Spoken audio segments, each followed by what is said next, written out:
গোটা দেশের হিন্দু যারা হিন্দুদের উপর আঘাতের জন্য চিন্তায় ছিল, তাদের সকলের নজর ছিল কিন্তু শুভেন্দু অধিকারী কি করছেন। কাঁথিতে শুভেন্দু অধিকারী যে ধর্ম সম্মেলন হলো, যেখানে তিনি ছিলেন সাধু সন্তদের নিয়ে, প্রচুর সাধু সন্ত সেখানে যোগদান করলো, এবং সেখান থেকে দাঁড়িয়ে শুভেন্দু অধিকারী যে কথাগুলো বলেছেন এবং যে কাজটা করেছেন, এক ঝলক দেখুন।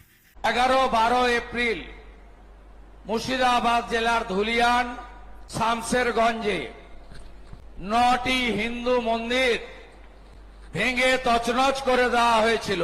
ইতিমধ্যে পরিদর্শন করেছি। সরকারি দান তারা গ্রহণ করবেন না ঘোষণা করেছেন, কারণ হিন্দুদের মন্দির সরকারি টাকায় হয় না।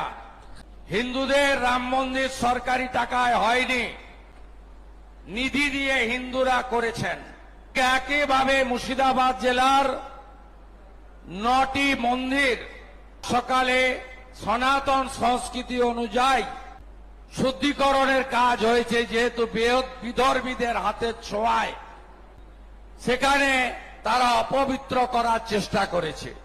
সেখানে গঙ্গা জল এবং অন্যান্য যে আনুষঙ্গিক হোমযজ্ঞ করে 10টার মধ্যে সেখানে পূজা পাঠ করে সম্পূর্ণ হয়েছে। তারা এখন আমাদের জন্য অপেক্ষা করছে। আমরা এই মঞ্চ থেকে 9টি মন্দিরের পুনর্নির্মাণের কাজ শুভ সূচনা করতে চাই।